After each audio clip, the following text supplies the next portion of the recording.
Fitzmagic. So how you feel about it? Hey, Hey, you around I'm 18 not years. surprised how long you've been in the league and so many teams. So I'm not surprised. Yeah. I picked him off, but I picked off a younger version of Ryan. This older version of Ryan actually is pretty damn good, and he can flat out play. Don't forget the guy got benched in Miami for winning too much. So that tells you a lot about him and where he's at.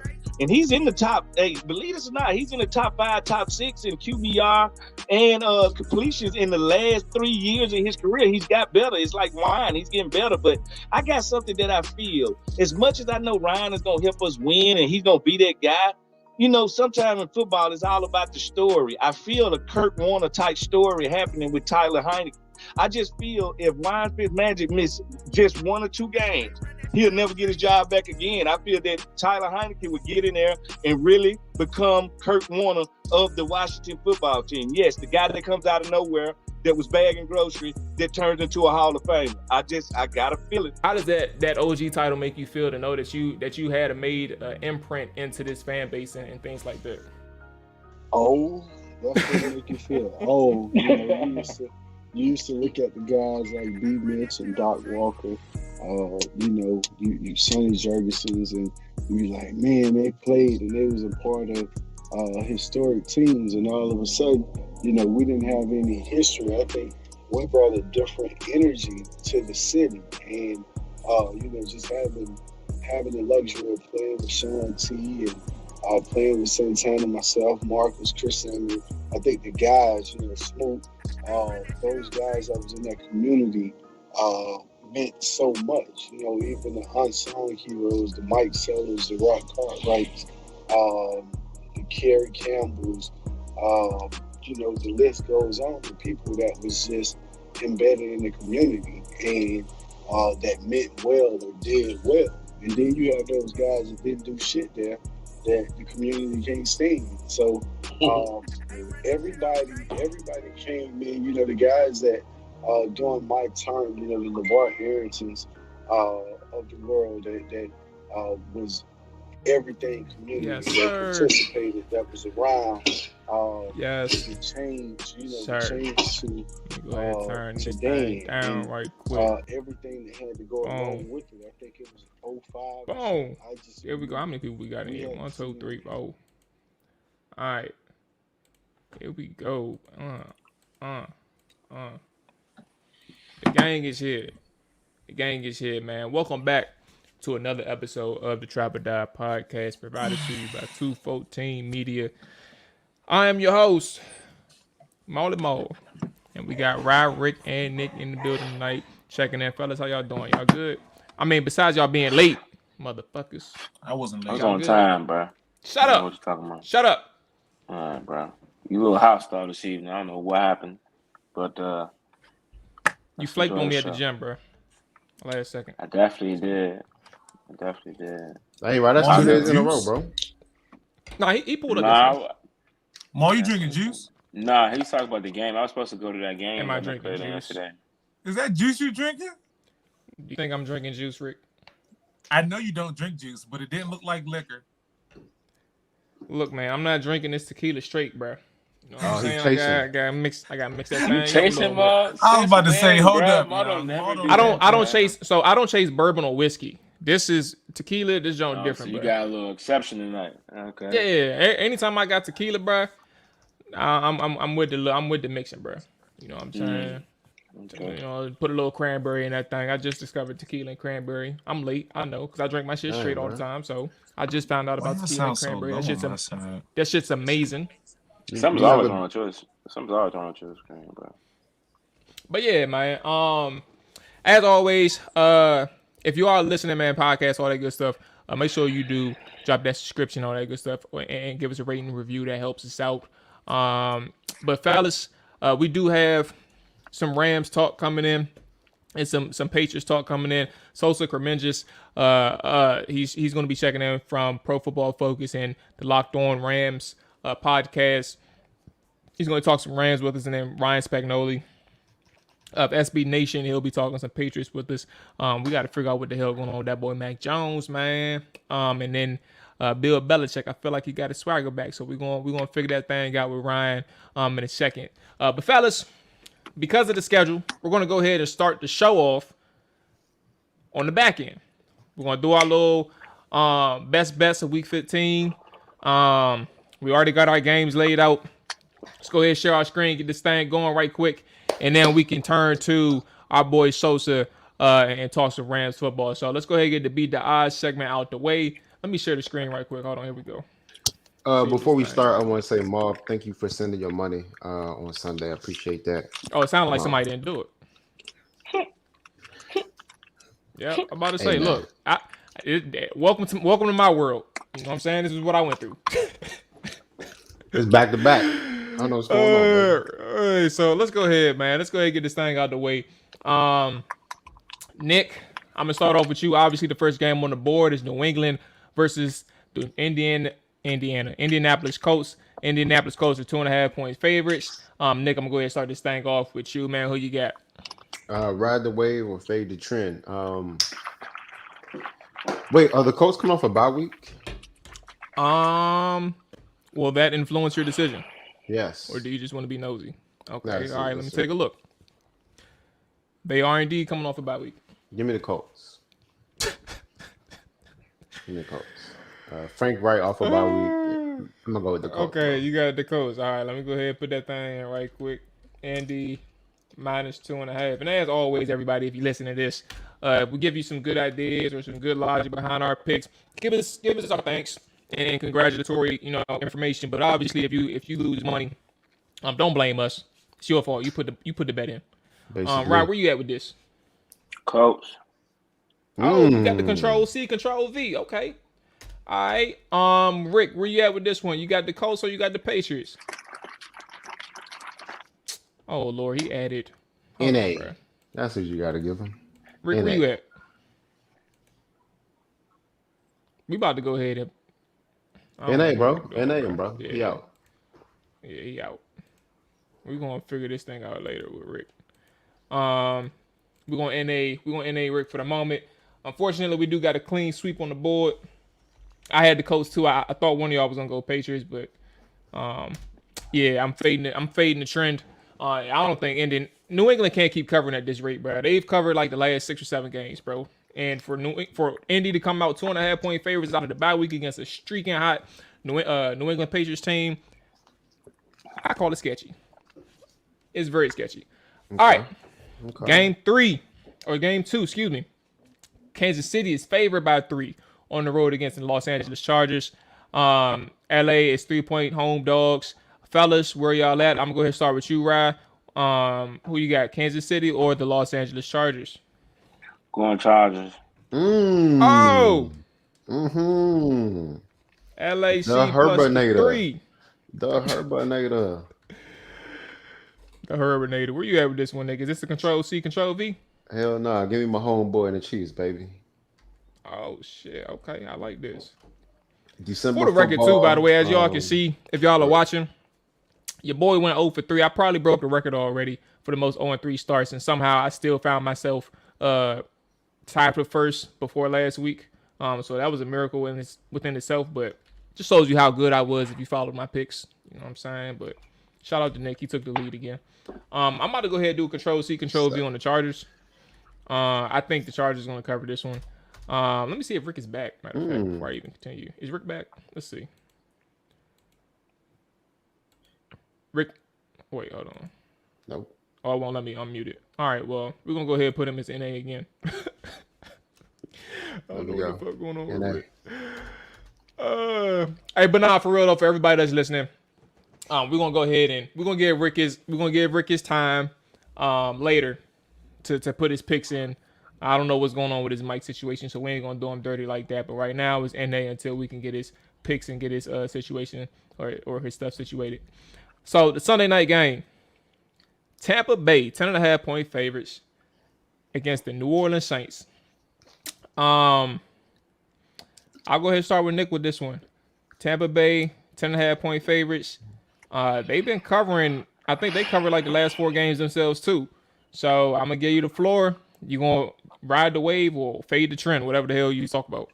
Tampa Bay has lost me so much money this year. I don't even think you understand. Well, you missed out the last few weeks because these motherfuckers, they the reason why I lost money betting I've against been them. fading them. And, bro, and I tell you,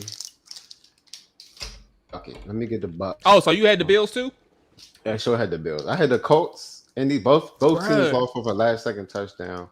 Leonard Fournette, and then somebody who only had one catch on the whole season, which went 4 touchdowns. Rashad Perriman. Yeah, bro. When I tell you, I had the Bills and I had the Skins. Both. We all saw the game. So when you saw how they came back, and you just thought you had that one glimpse, that one shot of covering, bro, and it all went to shit in the last seconds. I was so hurt, bro. I was completely hurt. So you got Tampa Bay. You said. Yeah, give me Tampa Bay. Taysom All right, Tampa Hill Bay. sucks. And just the keynote. Them boys got embarrassed. Well, they didn't get really embarrassed, but Trevor Siemian did go in there and just knock them boys around the other time. So this is a get back game for TB Tom. You know what I'm saying? Okay. By at least All right, 17. Ryan, is this a Control C, Control V thing? Yeah, the last couple of times I bet against these big spreads, I came on losing them. So I'm gonna definitely. Because you've been picking Tennessee, bro. Nah, it's not because I've been picking Tennessee. But I'm gonna go. I'm gonna take the 10 for sure. I'm taking Tampa. Control C, Control. Oh, y'all took that Green Bay. That took that Green Bay number, huh? I mean, the Bears. Nah, one of the games. I'm talking about that Dallas game when they beat the brakes off somebody. I'm like, nah, ain't no way. It was the Falcons. It was the Falcons, John. I told you we was gonna win by 30, bro. I said. And then and then the next week you took Tennessee, bro. Look right here, got your ass whooped. Who was the only person that got Houston? Oh, that was me. My bad. I'm saying I kind of figured that shit out. And you still not in first place. Yeah, after 1 week, bro. I was in first place for the last 4 weeks, bro. Shut up. No, you was not, bro. I was. Anyway, I'm gonna go ahead and go with New Orleans. It does sound good. What you saying, Nick? With the how they felt with the last, you know what I'm saying? Last few. I don't know what week they played New Orleans and Tampa Bay, but at the same time, it's a divisional game, bro. I don't think New Orleans gonna go out like that, even though Tampa Bay has been covering at home as double-digit favorites. I do acknowledge that, but I'm gonna go ahead and get my boy Sean Payton a shot at Tampa Bay in the. It's not Sean Payton you betting on. You betting on Taysom Hill. That's who you betting on. Taysom Hill gonna run the ball. Taysom Hill and Alvin Kamara. Mm-hmm. That's what I'm betting on. Mm-hmm. All right, so we locked in for now. Let me do it. NA for Rick on this round too. Yeah, I don't know where Rick going. So we got our picks in early. We're gonna circle back to get our recap with Rye and Nick and Rick on their games in the Week 14 slate. I really don't need to. We really don't need to talk about. You know what I'm saying, the Cowboys and Washington game. That's kind of. It's not necessary at all. You know what I'm saying? We don't have to talk about that at all. So, I ain't pointing to we ain't doing that. Point at your jump, bro. I'm saying. Matter of fact, we're just gonna talk to Rye. We're just gonna talk to Rye about, his game with the Tennessee Titans and who y'all play, bro? Jaguars, right? Play the Jags, Yeah, I played the Jags. You know what I'm saying?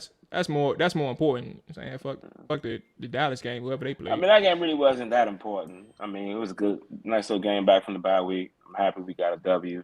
Good to see us dominate for once, like from. No, I didn't ask right now. You know what I'm saying? On both sides of the ball. I know you're excited though. Yeah, hey Ryan. Ryan said, "Fuck it, bro."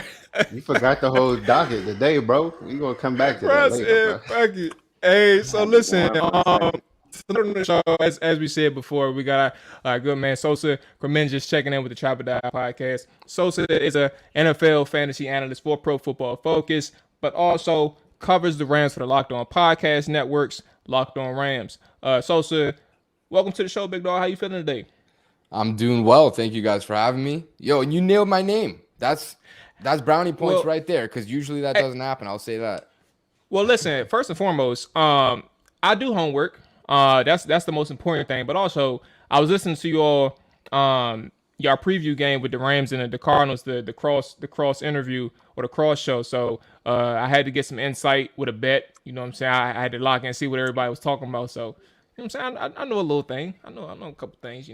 Okay, That's I had a where little we at. parlay going on that one too. It almost hit. I needed Sony Michel to score a touchdown. I think I had Cooper Cup over like 93.5 yards. What was last thing? Rams like 2.5, which was wild because they obviously weren't favored. There was something else too. I can't remember. Only Sony Michel. That one missed, but it's all good. Ryan knows my story.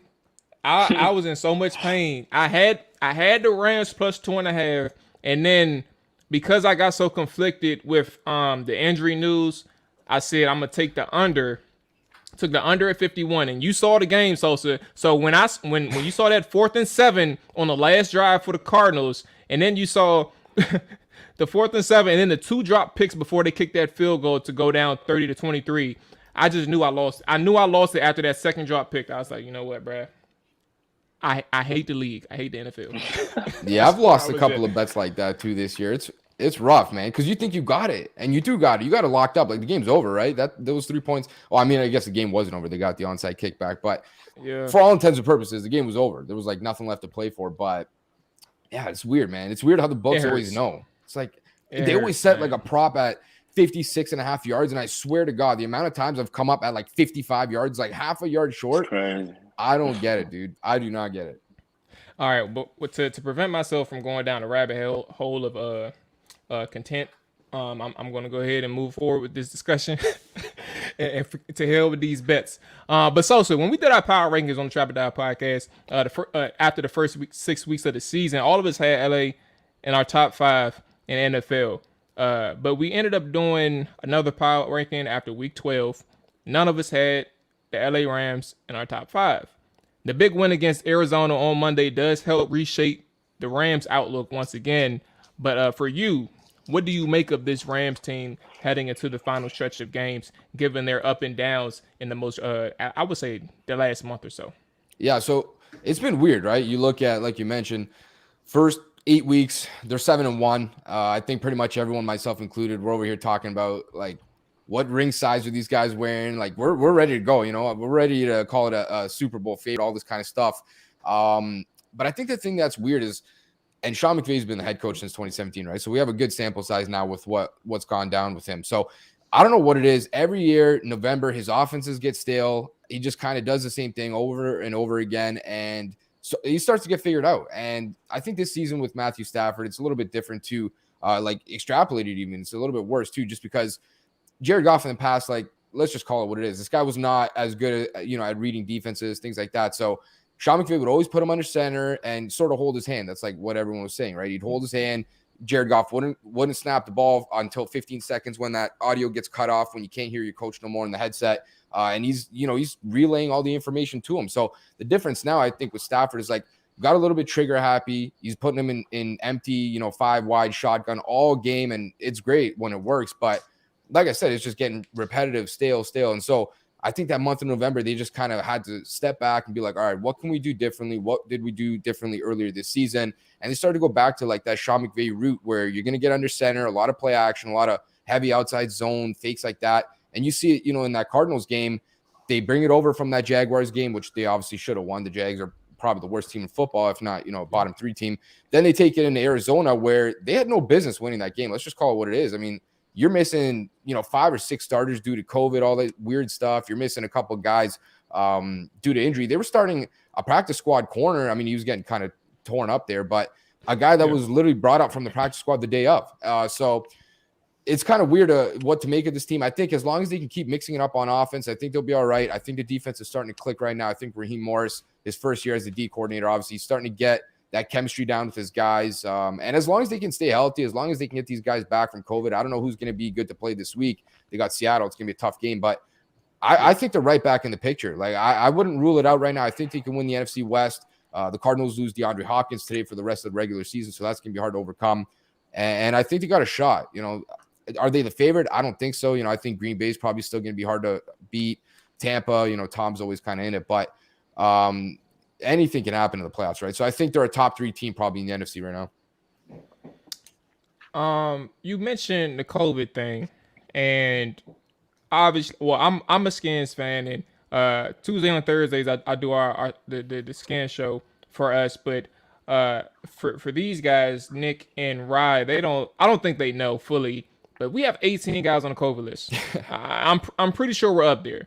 And obviously, knowing your situation, we know about some additional names. Odell, he's on the COVID list now too, and I think there's a couple others, but I know he's the headline. Obviously, is there a panic of sorts, maybe, given that you all are doing the playoff push and Cardinals are number one in the NFC West? Is there a panic of sorts that you all may be in a little trouble, given the circumstances and understanding that right now you need some help to take over the number one spot, but also right now you're going for that wild card at the very least?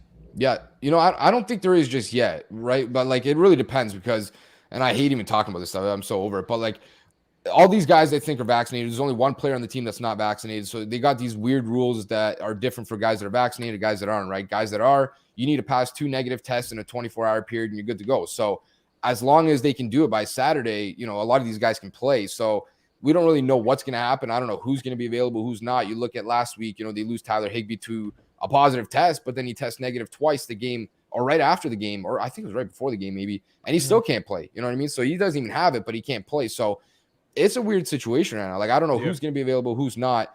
And it's definitely, puts you kind of on edge. You might be missing half your roster, which is always hard to overcome, but there's still a lot of time, right? So, I think depending on what the kind of situation looks like Friday, Saturday, then we can really kind of break it down. But they closed down the facility for 2 days. So there's definitely some panic. I think like Cleveland, Washington, and the Rams right now just got hit hard. I don't know how it happens like that. It's kind of weird. I don't even think we're done either. Yeah. We every got 18, day. It probably ends up to 20, something like that. Yeah, every day is like 2 guys popping up. So it's kind of hard. But it is hard, yeah, for sure, because the Rams are, like you said, they need some help right now. They can't just win out and the Cardinals win out. They won't win the division. So at least they got good news, I guess, with Nuke kind of being out, but it's going to be hard for sure. So you kind of already touched on the topic of your quarterback position between the differences of Jared Goff and Matt Stafford, but obviously Matt Stafford is the biggest acquisition of you guys' offseason. So I was just wanted to know, how would you describe, the story of Matt Stafford to this date at this point of the season so far? Yeah, I think it's been like largely positive. Obviously that weird stretch in November was kind of tough. 3 games in a row with pick sixes.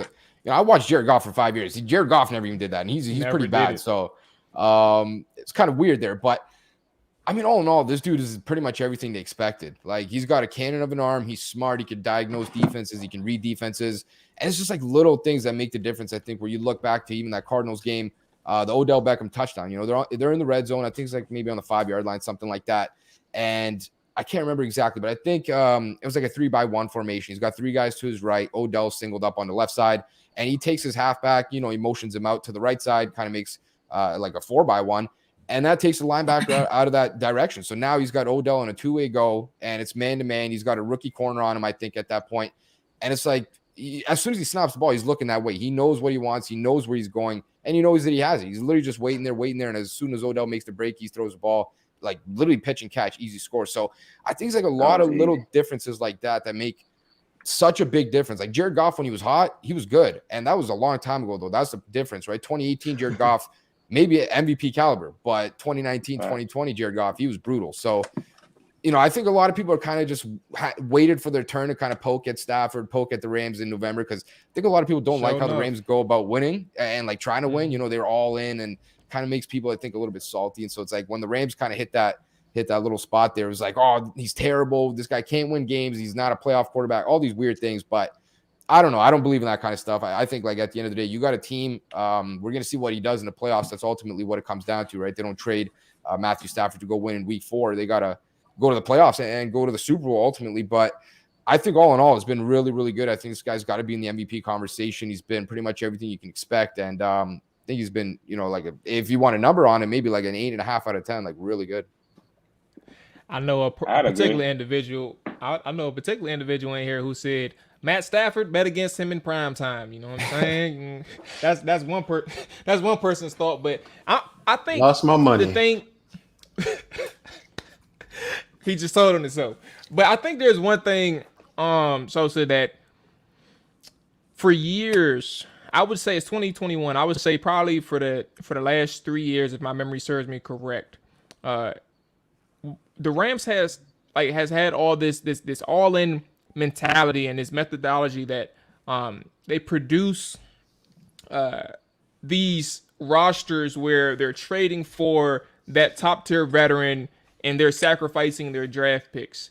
And there's obviously heavy opinions on for and against those type of methodologies and how people approach the roster building and things like that. Is there any feeling within the Rams community, even though McVay and his regime are proven winners, that this can ultimately harm the team down the road, especially if you do not win that Super Bowl?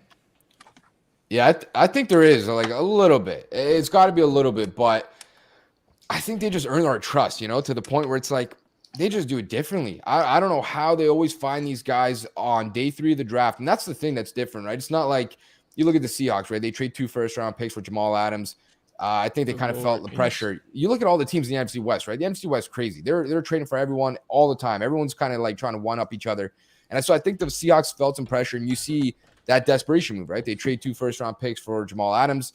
He's not a valuable player in terms of what he brings to the table. He's not a valuable position. Great player. Like, he might be a Hall of Fame safety at some point, but it's never going to pay off, just bottom line. So that's, I think, where you look at the desperation where things are going to go wrong versus the Rams. It's like, all right, you're trading 2 first-round picks for a quarterback. That's going to always pay off if he's even half decent. You're trading 2 first-round picks for Jalen Ramsey, the best corner in football. If you have any clue how to use this guy, he's going to make it worth it. And then they always find a way to restock that talent in the 3rd round or the 5th round, 7th round of the draft. You look at all these guys that the Rams let walk in free agency. They always get compensatory picks back because they don't sign no one because they don't have money. And it's like a weird, vicious cycle that just happens every offseason. But you look at this offseason, the Rams are going to get 5 picks back just from comp picks. They sign no free agents. They lose John Johnson, Troy Hill, Morgan Fox, Samson Ebukam, like all these guys, and everyone gets paid. Like, so the Rams do a really good job of finding these guys in day 3 of the draft. They develop them for 4 years. They let them walk, find the replacements on day 3 of the draft again, and develop those guys for 2 years before the other ones walk, get comp picks back, and then kind of just do it that way. So it's a weird formula. We've never really seen anything like it. At some point, like, they're going to have to pay the piper, right? At some point, it will come crashing down. Like, you lose a Jalen Ramsey to a season-ending injury, you're in trouble. Like, that's just the bottom line. You're a top-heavy roster, so you can't afford to lose anybody. But they've been healthy. They've been doing it at a weird level, a different level, always kicking money back. They have no money, no draft picks, everyone says, every offseason. So it's funny just to see how they make it work. And when you're a good team and you're a competitor like that, you get guys like Odell who, yeah, they're willing to, put the money aside a little bit and come play for a little bit cheaper money because, smart enough, he's going to hit free agency again in March. And I'd rather go play with Matthew Stafford for 8 or 9 or 10 games rather than, I don't know, go play Las Vegas or something, right? So I think it's like a little bit of a mix of everything. That some point, it could come crashing down, but they've done a really good job of just making it work. Okay. Cool things. It kind of brings... kind of brought up a lot of my points I was about to say. So you have Von Miller, you have Odell, get these key acquisitions in the middle of the season. Is it Super Bowl or bust for you guys? Because, Odell's probably leaving. Von, he's on the tail end of his career. But the pass rush did look great the other day, I will say that. But is it Super Bowl or bust for you guys this year? I think for most people it is. For me, I would say it's probably like NFC Championship or bust, just because I know anything can happen in those games, man. You make one mistake and it's like, you might get killed. So even you look back to the Rams game, the Saints game in 2018, that NFC Championship game, they throw the flag on Nickel Roby-Coleman, like that game's over, right? Yes. So I think it's, for me, NFC Championship or bust. You can't get knocked out in the wild card round. You definitely can't get knocked out in the divisional round either. The Rams went there last year with Jared Goff and nearly won. And the dude had 9 fingers at the time. He was hurt, and they go travel to Lambeau, play Green Bay. So you can't lose divisional round either. That's why for me, it's like you got to get to the championship round. At that point, anything can happen. For most people, I'm sure if you ask 10 people, they would say it's Super Bowl or bust, or we're going to clown on the Rams. But I think even at the end of the day, like, you go into next year, they should be all right. They should be a contender again next year. And they might lose Odell. I'm expecting it to be a 1-year rental kind of thing. But Von Miller, they've already talked about. They want to bring him back. And it's so easy to create cap space in the NFL. There's so many weird ways you can go about it. So right now they have no money, but I think, they can make some money, bring Von back. As long as they can stay healthy, they'll have another shot. But I think this season for me, it's NFC Championship or bust. But for everyone else, it's probably Super Bowl or bust. So, that kind of, y'all can hear me, right? Yeah. That kind of goes into my last question for you. With 4 games left on the season, the Cardinals' schedule is a tad bit easier than the Rams' schedule. What's your prediction for how the NFC West will play out? I'm a homer. I got to go with the Rams. Especially now, it's like if they lost this game, it was over. It was done. No chance they were coming back unless the Cardinals absolutely folded. This is a big win. Huge one. It was season defining. That's what I called it on the podcast. So they kept their chances alive. And like you mentioned, it's way harder for the Rams. They still got Minnesota, Baltimore, Dallas. No, Arizona got Dallas. Rams. The Rams got like Minnesota, Seattle, Baltimore. They got no cakewalks left on their schedule. So, we're going to know like how tested this team is by the time. San Fran. San Fran beat us 5 times in a row. So that's probably the hardest game on the schedule, maybe. So it's going to be hard. I'm going to go with the Rams. I just trust them more. I feel like, and I've said it all season on the podcast, is like the Cardinals are a really good team, and I think they're super talented, but it feels like the 2017 Rams to me where it's like, you're starting to get shades of a team that might be really good in the future, but I can't buy into them right now. They just feel like they don't have that playoff experience. None of those guys really have went like deep in the playoffs other than Zach Ertz and JJ Watt or something like that, or a couple guys like Chandler Jones even. But they don't have playoff experience. They don't have, Super Bowl experience for the most part, but they're a good team. So I think they will make the playoffs. I think they could make some noise there too. I just had a feeling they were going to crumble at some point. I'm not saying they're crumbling now, but they still got to beat Dallas. They still got to play. There was one more tough Indianapolis. So I don't know if they're going to be able to get out. And I think the Rams are kind of catching heat right now. I think they're kind of in a good spot. So I'm going to go with the Rams, but definitely a little bit of a homer pick for sure. I'm rooting for the Rams. I'm rooting for them. Yeah, I'm about to say you're not alone. It's a couple of us rooting for the Rams, man. I love the underdog thing. A lot of people don't really respect Matt Stafford, like not in the grand scheme of things, but just like they feel like that he's overrated, and I'm like, I don't understand that sentiment. Yeah, I don't understand that sentiment. So I'm definitely rooting for the Los Angeles Rams. And we owe the Rams one. I need the Rams to win. Dallas we owe the Rams. Yeah, you can go away. Both you can. We owe them. Definitely. You can go away. But Sosa, man, hey, listen, I definitely appreciate you. Sosa didn't even respond to you, bro. He's like, I ain't even. I'm about to say you should. Yeah. But Sosa, I appreciate you. I don't gotta say nothing. You don't gotta say nothing. You know what I'm saying? We lost. We already slapped y'all, brother. Hey, what was the score, Rick? It don't matter. We might meet in the playoffs. I don't know.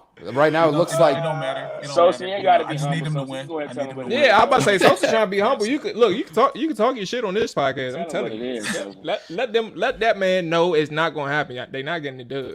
No, you know what I will say?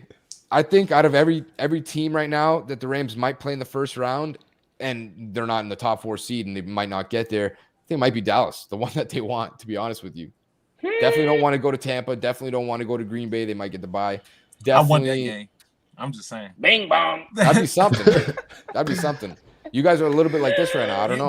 We are. We trying to figure it out. We trying to figure it out. Hopefully, Sosa, man. Sosa, I definitely appreciate you getting on, man. And in the future, I've always I've talked to you probably. Reached out probably. It's been a minute. I reached out a while ago and definitely wanted to get you on, but we can definitely tap in later and have a longer form conversation about these teams, man. But as for now, I appreciate you checking in and letting us know what's going on with the Rams. I want you to let people know where they can find you, where they can hear from you. If you write, let the people know where they can read your work. It's Plug Talk, man. Let the people know what you got going on. Yeah, no doubt. Always happy to hop on. Appreciate you guys hitting me up. Follow me, at QB's MEP. Shout out Queensbridge. No, I'm not from New York, but that's the best hip hop in the game. I'll tell you that. Yeah. Yeah. What else? Oh, I forgot to plug me. Plugging Queensbridge over here. You can find my work at PFF. I'm writing over there multiple times. Fantasy football, if you're into it. And Locked On Rams. That's where I'm podcasting at. And that's pretty much it. Active on Twitter.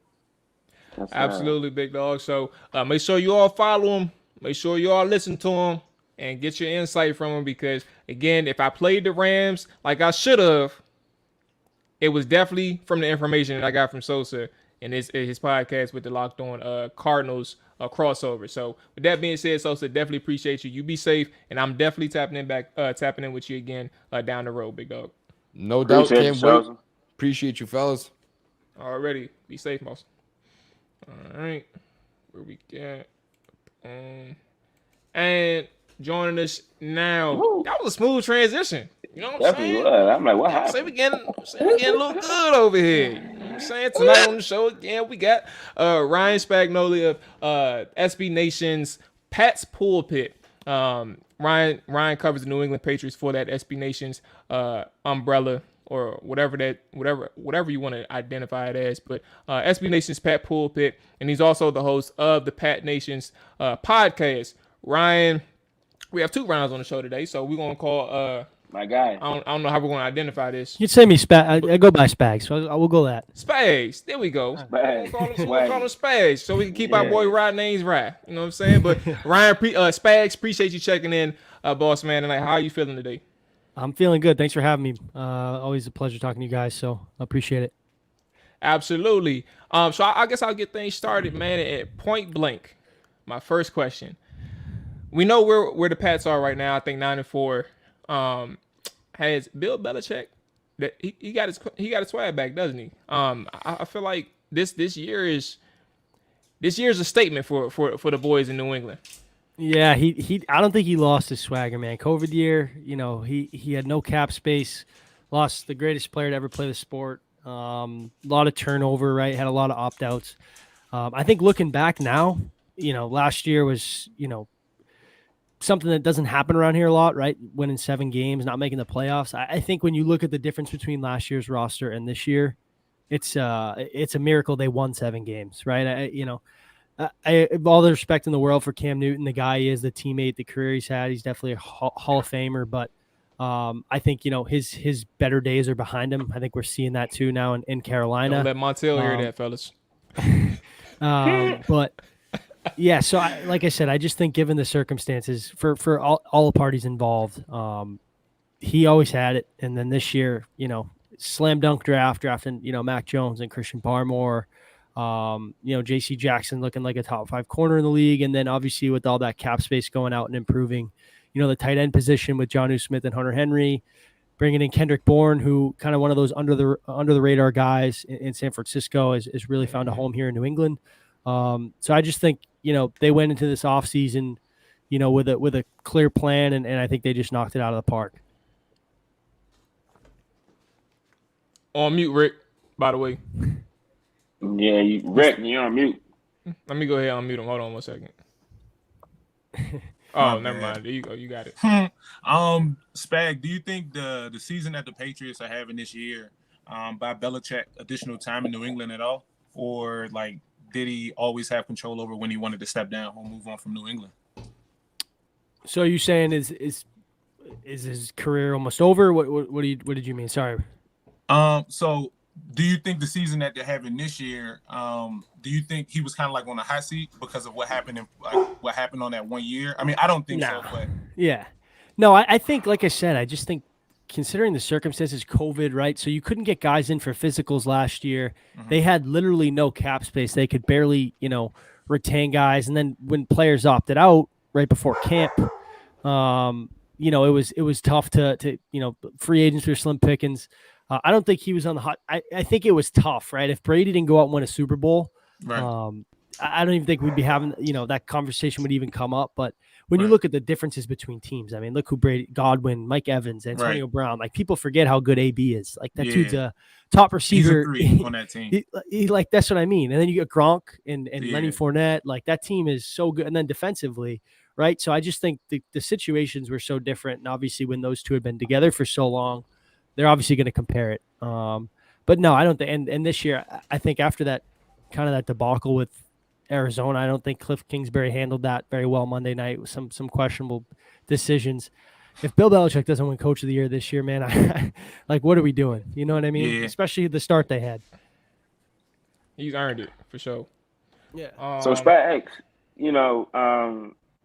coming into the draft this year, out of all the quarterbacks that went in the first round, Trevor, Zach, Trey Lance, all those other guys, in my personal opinion, and I've even said it on the show, I thought that Mac Jones was one of the better ones that was going to be drafted. But for whatever reason, and a lot of people's draft boards and all these shows that you've seen in articles, Mac Jones was kind of slept on because of all the options that he had, at the wide receiver position in Alabama. So my question to you, it was even talks about, around watching football, base that potentially that he could possibly fall to them because of how many articles were so negative about him. But I just wanted to know what percentage do you give about his skill set versus the organization, and just how good you think Mac Jones actually is. I was big on Mac Jones. And the site I write for, I was like the only one banging that drum. I was big into Justin Fields man. too. I know really you feel like Justin good. Fields. Yeah. I hit the nail on the head there. That's one of my. We'll count that +1, but I've had a couple negatives in the past. But no, I just thought like when you looked at his skill set, right? Like I think guys like Mahomes and Lamar and guys like that, phenomenal talents, top quarterbacks in the league. People kind of forget, right, that like you can succeed in the league being a pocket passer, being smart, going through your reads, winning before the line of scrimmage. And I think that kind of went under the radar with Mac Jones because you had guys like Justin Fields and Trey Lance. I don't even want to put Trevor Lawrence. I know the year he's having is obviously not great. I think that's more the situation. And then like Zach Wilson, right? Like guys that can just go on the run, throw it 80 yards on a dime, can absolutely spin it. Man. But people forget, man, like when he was coming out, like Jalen Waddle, Devontae Smith, like dogs in the league were preferred Mac Jones over Tua. And Tua was looked as this generational talent. And I think he's kind of an average NFL starter, I guess, to start his career. But a bust, you can say it. He's a bust. Yeah. Mac Jones was out of all the situations too, right? Like you have to factor that in. I'm a big believer in quarterbacks aren't busts. It's just more about the situation, scheme, and environment they're in. Out of any of those 5, I think any of them would be able to come in and be able to be successful. I don't know about this soon. I think of the 5, Mac was the most pro-ready because I think he did a lot of things. He ran a pro-style offense under Steve Sarkisian at Alabama. It just fit. That was a fit that was there. I saw it in December, right, when he was just diming it up. Week after week, he had 48 touchdowns and like 4 picks. Like if Joe Burrow wasn't Joe Burrow at LSU, he would have had the best college season ever. So I mean, I'm not so surprised. I am surprised that the team is this good and he is performing at this high of a level already. I mean, analytically, he's a top 10 quarterback right now at 23. So like, I thought coming into the year when he did win the job, it was going to be, some growing pains, maybe a 500 team. You'll see some flashes of really good, some downs. But the thing about him is he continues to improve and he's all ball. This kid, you hear him talk. He talks to us every week. He is ego free. He's a Patriot. The way he talks, it's all team and winning to him. I think if there was a clone of Tom Brady, and I don't want to, people like to, you get mad. I thought it. You can look, say it. I thought about that thing. I know you're not. It's not. Yeah, like it's hard to compare right here, because it's the greatest player yes. because he's won 6 Super Bowls and no one's probably ever going to do that again. But when you look at the skill set, the way they carry themselves, the way they prepare, there's a lot of similarities between the two. And seeing it up front this year, it's happy for Patriots fans, for teams, guys that cover the team, because that this is your franchise guy and you're set for the next, hopefully 10 years at the position. Look, Rob mentioned Skins fans, and he's not a Skins fan himself, but he lives in the DMV area. I am. I meant to mention that. I didn't want Spags to know. I meant to mention. You know what I'm saying? I wasn't gonna tell them that they whooped y'all ass. I wasn't gonna tell them that part. Just relax, bro. Spags know we walked out there with the B team. He a Titans fan, Ryan, or Spags, but so I think the thing is that the important thing here is matter of fact, let's just go ahead and transition to the division. The Bills are reeling, losing 4 out of their last 6. The Patriots are already one up on Buffalo, obviously, and it looks like they can run away with the East. But in your opinion, and you all have decades of proof to formulate this opinion, but in your opinion, how dangerous is Buffalo in the eyes of the Patriots, or are they low on the Patriots' radar? Who are those people that the Patriots are looking out for at this point? Yeah, I mean, Buffalo's a great team. I know they're kind of in a little bit of a rut now, but I thought they were the most complete team in the AFC. Obviously, the Chiefs, I kind of figured they'd get going. I still thought the Patriots coming into the year were a year or two away from really being a threat to them. They've had a tough stretch, right? They played Indy, the Patriots, Tampa Bay. They got Carolina this week and then New England again. Like, that's a tough stretch to close the year. That's a team, a lot of familiarity between the two. That's a team you don't want to see down the stretch.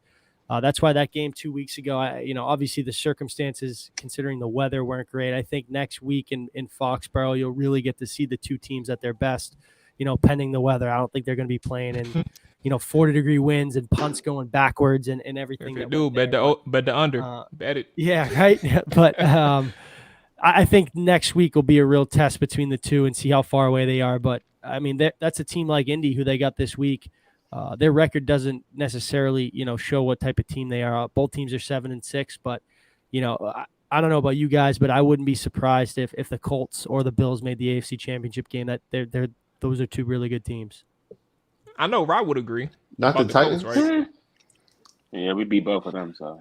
Oh. No, I'm saying record like Titans are 9-4. You know what I mean? Like they're on the verge of the 1 seed. It wouldn't be a surprise if they made the 1. I'm saying like record wise, 7-6. Spags, it's okay to disrespect. Yeah, they'll mess it up, bro. You can disrespect the Titans. Hey, they got us a few years ago. They got us a few Brady's last game, so I'm a little better than them. So I love Nashville though, favorite city in the world. My guy. Don't try and be nice. Ryan ain't never been in Nashville. No, it is. I went there a couple times. I've been in Nashville. Nashville is actually pretty cool though. Yeah, it's a really good spot. I actually been. Spags, myself, and Nick, we all been. I don't know about Ryan. Yeah, I don't know about Ryan. I've been to Nashville. What are you talking about? I just moved my sister to Tennessee. What are you talking about? What's in Nashville, Tennessee though? But I went. Nah. I went to Tennessee though. Yeah. Spags, real quick. Patriots have been rolling for the past couple games. Well, what, 6 games? 6, 7 games? 7. They've won 7 in a row. 7 in a row.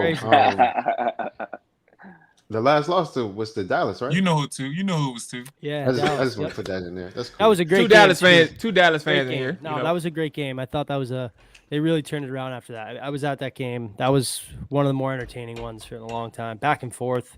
Great game. Okay. For someone who covers the team, do you feel like this team is, I would say, overachieving? Mac Jones coming on randomly. Like I knew he was in a great situation, but he's made the best out of it this year, especially in this run. So you feel like they're overachieving. You feel like this is where that team was based on what the key players that they, they overachieved. I mean, Vegas had them at 9 wins. I think just because there's so many new faces, right? Like Matt Judon, arguably defensive player of the year. I mean, that dude's got 12.5 sacks. Belichick's had edge rushers. They don't rack up a lot of sack totals because there's just so many assignments they have to do. There's a lot of rotation.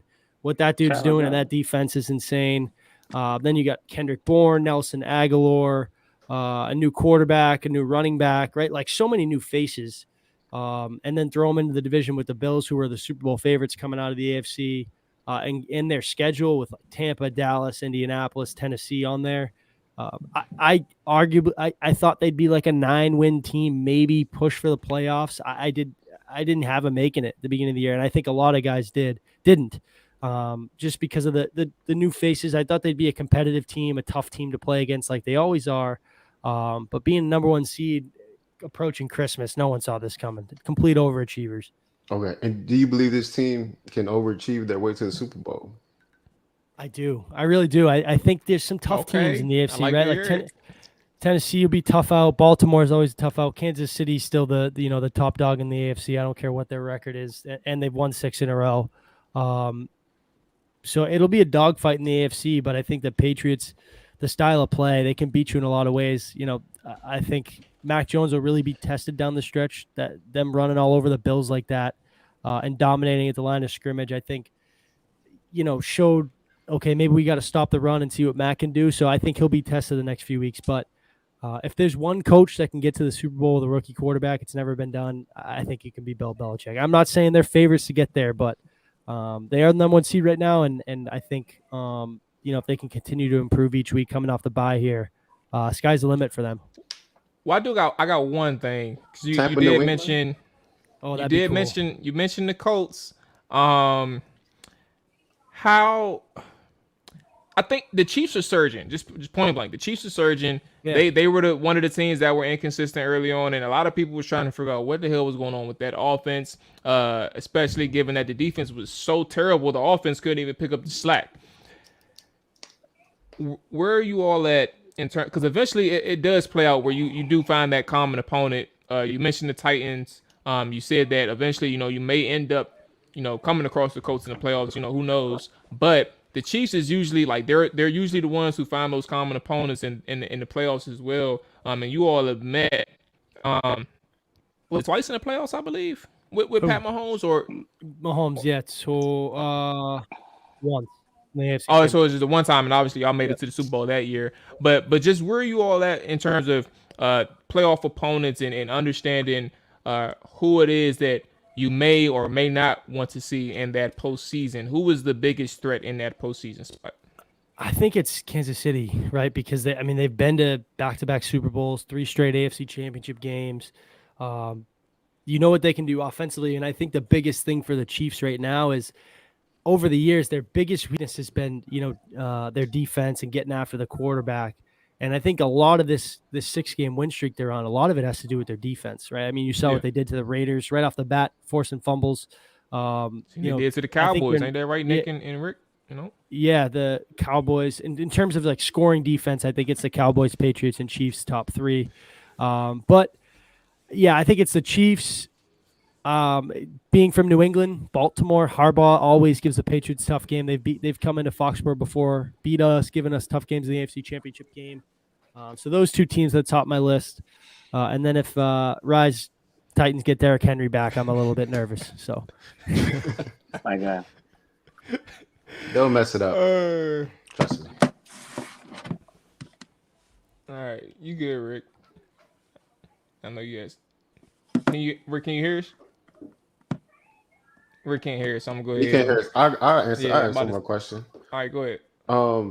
Tampa Bay, New England. Who do you think wins that Super Bowl if it gets there, or who would you be rooting for? I'm Patriots through and through. I mean, who are you rooting for? Yeah, no, I'm saying though, you got to root for Tom Brady. Is his guy though, bro? If like last year, if he gets there, the Patriots, I'm pulling for him. I want him to break all the records, but those 2 teams face off. It's Patriots for me. Who would win that game? It's tough. I mean, Super Bowl. It's one game. I mean, you've seen upsets before, right? The Giants in 07 versus the Patriots had no business losing that. The Eagles a few years ago with Nick Foles, like Brady threw for 505 yards and 5 touchdowns, and they lost. They didn't punt once. Like crazy things can happen. You know the Tyree catch, all that stuff, right? So I will say it's tough to beat Belichick once. It's even tougher to beat him twice. If those 2 teams are a face-off, like I said, any given Sunday, I think it'd be a lot closer than people think. But what a game that would be. I mean, I think that would be probably the most watched sporting event, maybe of all time. Hell yes. So it's absolutely great if it gets there. If it gets there, Rick, you good? Can you hear us? Oh, Rick. I don't think he can. He still can't hear us. Okay. So. Yeah, I don't know either. I don't know. But in terms of the AFC East, I think it's at this point it is getting a little easy for you all. You all have 9 wins. Obviously the Bills. I had them as a Super Bowl favorite heading into the season, but they are reeling 7-6. Unfortunately, this may be a layup of a question at this point. But how do you see the AFC East playing out given the circumstances behind both you and the Buffalo Bills? Oh, shoot, the Dolphins are surging too, so I'm sorry. I forgot about them, but your opinion. Few games. I think Patriots win this week, even with a loss to Buffalo next week. I think they're still in the driver's seat. Buffalo will be 4 games out in the win, or 3 games out in the win column with 3 games to go. Even if you drop that, you have to basically win one of the 2, which is Jacksonville and Miami, which I think the Patriots can do. So I think this week, if they can get a win in Indy, they pretty much should have the division wrapped up. If they win this week and win next week, next week's for the division. So that's why that game in Buffalo 2 weeks ago was so big around here to get a win in that fashion. I mean, Mac Jones threw 3 passes. They just they run about 40 something times, like boring to watch. But I mean, when you look back at it, what a master kind of game plan that was. So they basically got to lose like 3 out of 4, and the Bills got to win 3 out of 4 for them to lose the division. So I think they got it wrapped. That Tom Brady helping out his old club this Sunday, that was a big win for them in overtime. The Bills were nipping at our heels. They're 2 games back now with 4 to go. So I thought they was gonna pull it. I ain't gonna lie to you. That PI Spags, the non-PI that they should have called for Stephon Diggs at the goal line. It's a little unfortunate, but and help the Pats out in the long run. So shout out to them refs. Yeah, right. Shout out to them refs. Hey, so I appreciate you checking in, man. And obviously we know you're a busy man. Before we hopped on, I know you said you had some things to do. So definitely appreciate you taking some time out for us, and talking some Patriots and Mac Jones for us, man. So that being said, it's Plug Talk. Let the people know where they can find you, hear from you, read your work, your written work, and all that good stuff, man. The floor is yours. Appreciate it. Thanks for having me on, guys. Like I said, when they hopefully when the Patriots are playing in the playoffs, we'll have to do this again. Maybe a little Titans matchup. Maybe they meet the Cowboys in the Super Bowl. We can have a little hold on, talk back and forth. No Cowboys. That'd be another cool game to watch. Great game to watch. Great rematch. But yeah, for sure. Ryan_Spags on Twitter. PatsPulpit.com of SB Nation. You can find me there. Always like interacting, and like I said, appreciate you guys. Do good work here. So hit me up again. I'd love to come on. I love talking ball with you guys. Appreciate you, Absolutely, Spag. no problem, bro. And usually these are a little bit longer, but it's a show. We got to get the 20 minutes in, but we'll definitely check in, make sure we have a show dedicated for Patriots football, and we can chop it up a little bit longer, man. So appreciate you hopping on. You be safe, man. Enjoy your night. Enjoy your weekend, boss. Yeah, take care, guys. Happy holidays. Happy holidays, man. Same to you, man. Absolutely. So we do got Merle checking in, man. My good man, Merle. Merle is hilarious, bro, and he's a Skins fan, checking in through YouTube. But I appreciate you checking in on the All 32 side. He believes that the Cowboys are one and done. I am a fan of your work, Merle. I like what you're talking. Keep preaching. Keep preaching to the choir, man. You know, you're gonna go a lot of places in life. Trust me. Trust me. Fellas. Yes, sir. That was Spags, excuse me, not Rye. That was Spags and that was Sosa, man. A good conversation, and obviously we need to have a little bit more in-depth conversations with them guys later. But those are some insights on the Rams and the Patriots. But we do have a Titans fan on here. We do have some Cowboys fans on here. Rye, I'm gonna give you the floor first. You guys won this week, so the floor is yours. Let the people know how you feel about this game, and obviously who you all have up next. I don't Everybody's team won this week, right? It was everybody's team. Well, he is hilarious. He is hilarious. But listen, a game that we walked to that I expected to win. The outcome of it, did I expect a shutout? No. But definitely glad to see us dominate on almost every phase. Well, I wouldn't say our offense really dominated. I feel like the defense is what really took the game over for us. Had 4 interceptions, had hella pressure all game. The defense is really won that game. Let me go ahead and just give them their respect when it's due. And we don't even have all our players.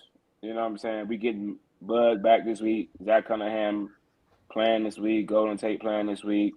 AJ Brown might play this week. Like we slowly but surely cooking up.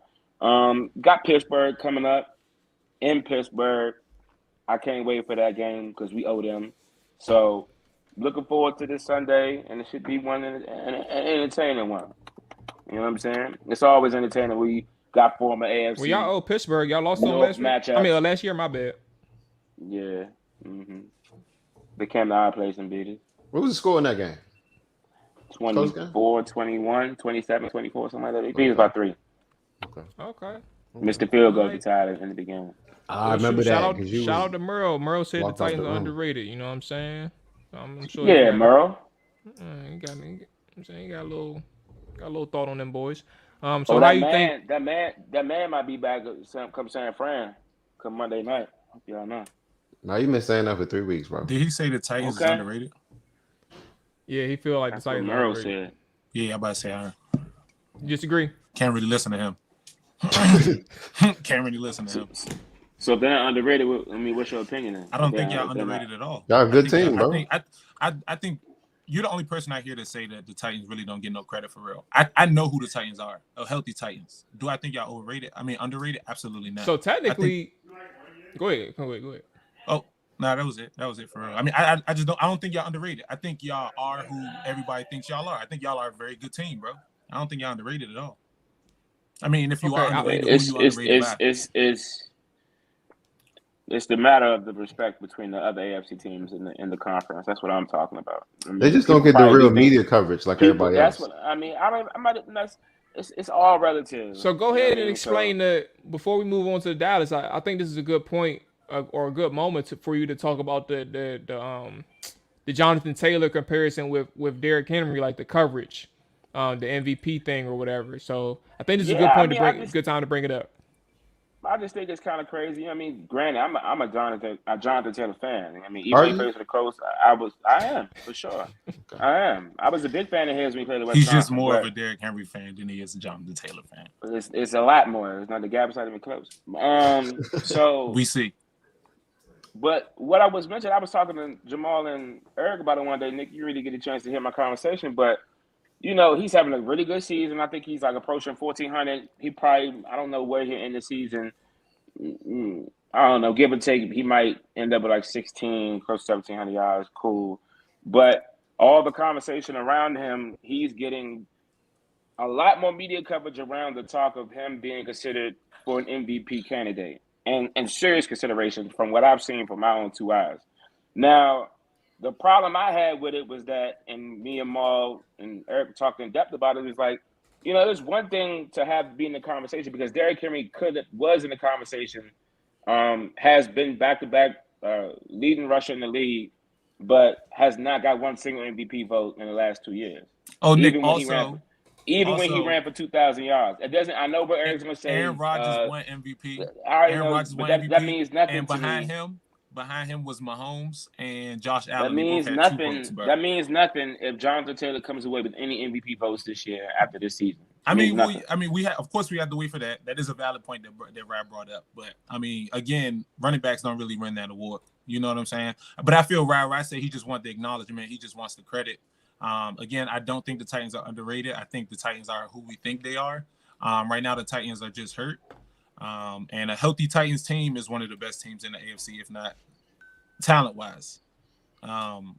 If not. But check that though, Nick. Huh? No MVP votes, not one. Nick, there was a lot of other good running backs that didn't get. There's a lot of great players. For sure. Who was the best? I just think they don't respect y'all. That's all it comes down to. He was a running back though, right? Nick just said it. Now I'm gonna be honest, and y'all know me. Y'all know me, so when I bring stuff like this, it's rare. Washington barely gets any recognition with top tier. Like when it comes to people actually doing good in Washington, like literally, they don't get recognition. Now y'all gonna laugh at me, and I deserve to get laughed at. I just made this clear. Tress Way is one of the best punters in the NFL, bro. One of the best punters in the NFL, bro. One of the best punters in the NFL, bro. When I tell you, bro, that's a reach right there. Let me tell you. He punted the shit out that ball in 2018, bro. Like, punted that junk. How you punted ball? Punted that junk. Punted the shit out that junk, bro. And they put the motherfucker from Seattle. This nigga said we had and the All-Pro bid over Tress Way, bro. Over Tress Way. And I can't recall the stats right now because we're talking about punters, bro. I can't recall the stats from 2018 to right now. But I'm telling you, bro, it was 2018 where he was on a roll, bro, and he got no recognition. Nice. I'm just letting you know, bro. Tress Way he hit the Tress Way is nice, he punted the shit out that joint, bro. CCTV. What? CCTV. But that's a security camera. I don't even want. Oh my God, bro! You're blowing me. But look, man, I only said that to say, bro. Yes, we talking about a punter, but the point remains, bro. Talking about talent, and because of the team that you're on, it goes unrecognized, bro. But the Redskins have a cloud. Hold on. Ryan, Titans are people not out here saying the Titans are not trash. I just want to hear. Bro, you would be surprised, bro. That's all right. That's behind the name of the Tennessee Titans. I'm telling you, bro. There's people that still have these thoughts and images of us being why do you sorry, care about bro. them, bro? You know what your team is. This is what I'm saying. It's about respect. That's all I'm talking about. Right. I said it. Why you want respect from everybody, right? The media doesn't respect the Titans. Why you got also demanded? because Your the team Titans good. are not demand it, bro. People who demand respect, bro, is teams like Washington, bro. That's okay. They're trying to demand respect from people. just gonna take demand respect. What is Mual doing? The Titans do not need no respect, bro. Y'all are very good, bro. The Titans are not a household name, bro. And until y'all win a bowl, until y'all do some serious damage, you don't have to be no household name to get respect, bro. Household name. Anybody ask you to be no household name? Hey, when the last running back to win an MVP? Should have been Peterson. Should have been DeMarco Murray. Adrian Peterson. What did AP do that year? 2 sacks. 2,000 yards. He had to do something a little bit more than that, right? No. No. Look it up. He was fresh off that ACL tear and ran 2,000 next season. That's MVP. That's MVP shit, right? That's what's attached right. to Now, it. if they said Derrick Henry went out there, that's what's attached to it. The entire 2,000 yards, then he may have won MVP. So you get to win MVP off something that happened last season? No. It's just like winning comeback player of the year, bro. My man tore ACL. Then he gets comeback player of the year. That's what he gets. ACL. You don't get an MVP. No. He tore his ACL, and then he was the best player in the league. That nigga get comeback player of the year. That nigga don't get an MVP.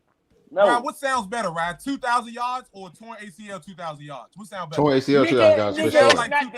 They're not one and the same. They're not one and the same because of the 2 different seasons. They're not one and the same, bro. It sounds like you can get back there and run 2,000 yards. It sounds like AP had the media coverage behind him and he got the MVP. Right. It sounds like Derrick Henry should have got MVP. Number 22 and finish the season. Huh? It sounds like you should put the jersey on and do it because it sounds like it's easy. What do you mean? What do you mean? It sounds like it's easy. AP towards ACL came back and did it. It's easy, bro. But we're talking about 2 different seasons, bro. Whatever you do in the following season has nothing what you did in the last one, bro. It does when you He's coming off an injury, bro. He had the story behind it. It's a story behind pity votes because he tore his ACL. But that kind of points into what Ryan's saying with the media coverage. Like, he had the media on his back, so like the more noise that you have in the eyes of the public, the more influence that you can have from the voters. So I get what he's saying, but why you mad at us then, Ryan? It's the media. These also is 50 random voters, bro. Huh? These also is 50 random voters, bro. So it's not like this. It's no biasness in it. All I'm asking for is, can my man get 1 vote? That's what he's been saying. Ryan's been saying 1 vote. They usually got to be on a good team. That's a sign of recognition, though. He's recognized as a person. That's what I'm talking about. Hey. Right, I think we all know Derrick Henry did an amazing job when he dropped 2 nobody games. thought Derrick Henry had an MVP season. Nobody. Didn't he get offensive player of the year? Yeah, he got the bronze award for MVP. Yeah, the offensive player of the year. Yeah, that's what he got, nigga. Like, who cares about that, bro? I don't want one MVP vote, bro. I want to win it if I'm gonna do it. Why you want 1 vote? Eric, we just told you it's about the recognition. Nobody cares about recognition, right? Right, who got people do, bro. Right. You do, Ryan. Who got votes last year? And so you gonna be able to tell that man he don't care about? So you telling me Derrick Henry don't care about MVP? Are you Derrick Henry? I'm asking you. Is that what you think? Do I think Derrick Henry cares about winning MVP? Hey, hold on. I think he cares, right here. Rick, I can settle this, bro. Go ahead, Brian. The year this the last thing. This the last thing too on this. The year he won MVP, AP won MVP. Who else got votes? We just looked this up. We just started talking. I don't know. I'm saying whoever have exactly. So nobody cares about 2nd, 3rd, or 4th place. But Nick, why do we even let Nick talk? Like, that was like way far off base. Like, you brought the wrong topic. Like, it don't matter, bro. Nigga. Exactly. No, nigga, like your exact point was nowhere near what we're talking about, bro. You're talking about some votes that nobody cares about, bro. Why the fuck do we let Nick talk, bro? Why do we let this nigga talk, bro? Because he's so far. Nobody cares about getting votes if you're not winning. Okay. All right, we're done. All right, so listen, man. Let's go ahead and get this goddamn Dallas talk out the way, bro. Hey, what's going on, Steve? So first off, football team ain't getting no dub. We got 18 players on the COVID list, and we're not done. We probably got 3 more coming on the COVID list, bro. So if you took the spread -5 for the Philadelphia Eagles, you are a winner. Count that as a dub. So no, we ain't getting no dub, bro. Unfortunately, for myself in the playoff hopes of the Washington football team. Nick, Rick, floor is yours, man. Let's go ahead and get y'all thoughts on the Dallas Cowboys before we get up out of here. Go ahead, Rick. I'll let you go. I think we played a good first half. Shut up. Seriously. I think we played a good first half. I think we scored, 6 points in the second half, Nick? 3. 3 points in the second half, bro. I mean, it was a game I expected us to win, but Y'all scored more than 3 points in the second half. The halftime score was 18-0, right? 24-0. 24. Oh, okay. Remember, they scored a fumble 6. They didn't score anything. They didn't score much on offense. But yeah, I mean, if our defense doesn't score, man, I mean, also say our offense, I think is we trying to get this chemistry together, man. We finally got all 3 of our receivers on the field, man, and we trying to get this offensive line together. So I'm hoping Gallup's number 2. I'm hoping we get it together before the playoffs because we need to start putting these games together. We got the Giants next. So hold up, Rick. I think Ryan said something. Bro, you want to say that out loud? No, Eric seems to think Gallup is number 2 over CD. That's what he said. According to the depth chart, Gallup is number 2. I'm not taking anything away from CD. CD is a dog, one of my favorite receivers. Continue your point, Eric. He's also continuing the legacy of the number 88, which you know is my favorite number. So, but Gallup is a dog. I don't know. I'm not watching Cowboys games with Ryan no more because every time CD did something and Gallup didn't do something, he wanted to say something. So this would be Ryan's last time watching the game. He did it with me. Every time, I think Gallup dropped like a toe drag swag or something, and I was like, "Look at the toe drag." He said, "F the toe drag." He ain't catch the ball. He ain't catch it. This is what he gonna do. He gonna put up the toe drag swag, but he dropped the ball. You see, he dragged his toes. The only reason why he dropped the ball if he was dropped because it. of the effort put into the toe drag swag. Effort. So, but CD it's cool caught though. that. It's cool though, because what do you do after that, right? I don't know, bro. Okay. But yeah, man, I'm hoping we get some chemistry going on into these next couple of games. We got Giants, and then we back home with Washington. Yeah. But I mean, I think we did good in the first half. I think the second half we started to spiral downwards a little bit as far as our offense and defensive play as well. But yeah. Hey, Mero, you may need to explain yourself. I'm gonna get a floor to you, Nick, to get your thoughts out, and I'm gonna have Merle explain himself right quick. But Merle's saying as long as Dak is the quarterback, no Super Bowl, period. I'm about to say. You heard Merle. So Merle, I put it out there. Go ahead. You heard Merle. I'm about to say, go ahead and explain yourself. I want to hear this one. I stopped listening to him once he said the Titans was underrated. So I'm. Yeah, I don't know Merle. Hey, nah, Merle is my guy. Merle is hilarious. Merle is hilarious. Watch your mouth about Merle, bro. Yeah. But I was saying, lost to the Cowboys too. You know, everybody they had the little what's the little flags we put on the cars, Nick? The little joints. I ain't start seeing them joints to that week and shit. What are you talking about? The little flags we put on their car and they don't roll the back windows down. Yeah. It was a lot of hope. So now what's funny is, man, I heard a lot of we want Dallas, and then they got them, man. They got more than they can handle. Now, to be honest, though, my only real big takeaway from this game was Randy Gregory, Neville Gallimore, Marcus Lawrence, Michael Parsons. Absolutely. I ain't even touch on that. Go ahead, Nick. Talk your shit. Great game by all 4 of those gentlemen. Randy had the pick. Marcus had a sack. Michael Parsons had 2 sacks. Neville Gallimore had a sack. The D-line is surprisingly, crazy. Wait till that chemistry come, bro. That's probably the best. That's the best unit. That's the best unit on the team behind, and then the receiver, them boys going crazy. To Neville, to Merle's point though, I do believe Dak post injury has been playing a little weird. It's like he doesn't trust himself. He's kind of second guessing on taking off, and I get it though. You broke your leg. And you had a whole calf string with the non-contact injury. So I get it. Look stupid, Nick, hold on. Nick, that nigga was just fucking. Rob, remember we was watching the game, Rob, and I kept saying the whole game, why do it look like Dak is fucking slow, bro? I'm like, this guy, he's been slow. Like, Dak be back there. He was running so left stupid. Foot, right foot, left foot, right foot. I'm like, Dak, what is going on? Why does he look like that? It was concerning. Yeah. You can tell he is still timid on bro. He might not be healthy. It's something going on with him mentally where it's like, all right, he not playing well, and not, you know what I'm saying? He got to get that shit together. He a bum. Merle might be right, bro. He might just know he a bum. I'm done with Mual. Mual done took 4 cups of that tequila. Yeah, and Mual keep bringing up. Merle is probably Maul's page for real. He just tweeting out. Be sorry, like I don't know. But I believe that D-line, man, I'm excited. I'm excited. Yeah, for sure. I thought Gibson was gonna do that to us. I do think that gets it together these next couple games. You know what I'm saying? We got scrubs. We got the Giants. They scrub. We got the Skins again. Some more scrubs. The whole 53 probably be on COVID list by the time we play the Skins. Yeah, they called me the other day, asked if I wanted to play for them, man. Oh yeah, for sure.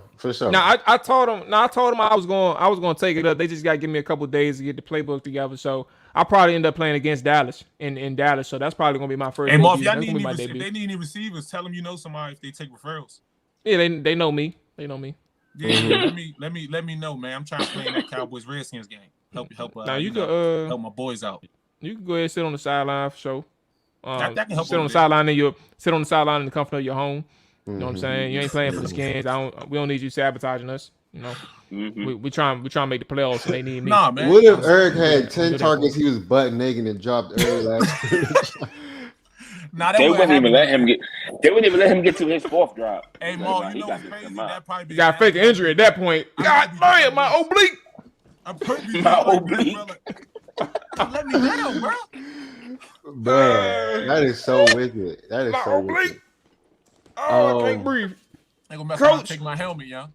That's wild. Hey, 80, come on, what's your name? It don't even matter what your name is. Hey, come on, let's go. Your paper's over. Let's go. Stupid number. Yeah. Hey, you, bro. Locker room. Showers over there. They gonna get Eric. They gonna get Eric fucking 42. Nah, you tripping, boy. Nah, 10 catches in the league though. 10 catches, I'm getting them joints. Cover them. Tell to play the H back. I already told Jay what's up. So you say y'all got the Giants? Yeah, we got Giants, Skins, Cardinals, and then I think the Eagles. I can get some, bro. So it's looking like y'all biggest threat finna be the Cardinals for sure. Yeah, Cardinals. With no D-Hop though, it's gonna be interesting. Are y'all at home or y'all on the road for that? I believe they might come to us, but either way, I think it's solid because I don't know, bro. The Cardinals, the Cardinals don't play good at home against the better teams. But the thing that I found out about the Cardinals is they O-line look a little shaky, bro. Aaron Donald. Oh, y'all got them at home. Von Miller, Leonard Floyd was in the backcourt every play, and they had. I wanted to see D-Hop, bro. I wanted to see D-Hop. Ain't gonna see him no more. I'm cool with it too. But we'll see what happens, bro. The scary thing about us is we haven't played a complete game since the Falcons game. So both sides of the ball haven't played well in the same game. So I feel like if we can catch our stride in the last couple of games with both sides of the ball playing well, I think we'll be pretty damn scary, bro. The offense play that they played in the first half of the season and defense continues to play like they've been playing. You know what I'm saying? They playing with that chip on their shoulder, bro. Bang with the whole defense, bro. Like Nick, what you think about the offense, bro? As far as the coaching, as far as the play calling, like in the last game, in the Redskins game. Play calling wise, I felt like I don't know, bro. I felt like we tried to take, instead of just keeping our foot in the gas, we tried to take the air out of the game and just run the ball and just like, we're just gonna just milk the clock. And then honestly, if Dak doesn't throw that pick six, there's no chance of them winning the game. Once pick six was trash. Once we're able to establish this damn run game, with us definitely getting TP back next week is going to help us because we was running with Corey Clement. That his name? Yeah, he got to go. We was running with him last game. But TP coming back. They had this man at kick return. Hopefully we got Zeke. I definitely think we need to sit Zeke for a little while. I mean, we should have been did it, but we haven't done it. Just to let him get some kind of rest. Because I mean, him playing in these games, it's not making sense. They kept talking about some players earn the right to play through injury, and I mean, I get it, but as a running back, you're a workhorse, bro. You use the most. Hey, who said that? Mike McCarthy? No, it wasn't Mike McCarthy. It was the announcer. Look at me, ready to fire him. Who said that? Tell me right now. Of course he said that shit. His ass out of course he said it. Fire that nigga. Oh, man. But I just think if everybody can play together, and offense can get this shit together, I think we could do damage in the offs, bro. If both sides of the ball. I think we have 8 turnovers in the past 2 games. Them boys been playing ball, bro. We've been screaming turnovers for years, bro. Then they mess around, start looking like this. Then the offense start fucking up. But they start looking like this. I think we'll be solid, bro. Hey, just know the year the Skins, the Washington football team, just starts being good, bro. I'm going to hate it. I'm just letting you know. You know what's wild, Rick? As long as they have Daniel Snyder, All right, yeah, we ain't going down this lane. That shit was crazy. We'll talk about that eventually. They just need quarterback play, bro. Get the quarterback, bro. That's a whole different mob. They need culture, bro. They've been singing that song for decades, bro. Yeah. Man, we could get this and we get that. Shut up. That's what y'all be saying, Nick. I don't know why you, nigga. Well, guess what? We got it all this year. Camera so we couldn't see your Redskin picture no more. That joint. Let me see. I didn't know if you didn't want us to see the Redskin joint no more. Do that jump for me right time. That thing right there. All right, man. That should be your profile pic, Mo. No. We're done. But listen, y'all. Hey, Mo, you finished your cup or you still babysitting? Definitely babysitting. Definitely babysitting. That's why he looked at you funny. He's like, "Come on, bro. You gonna put me on blast like that?"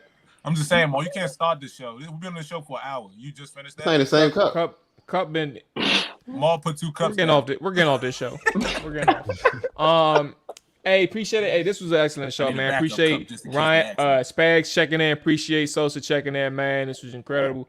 Definitely gonna tap in with them boys later. Y'all got the best for week 15. Shout out to Nick. You know what I'm saying? 2 weeks, I think, winner 2 weeks in a row. Me and him has been the only winners. No, I'm sorry. Let me be specific.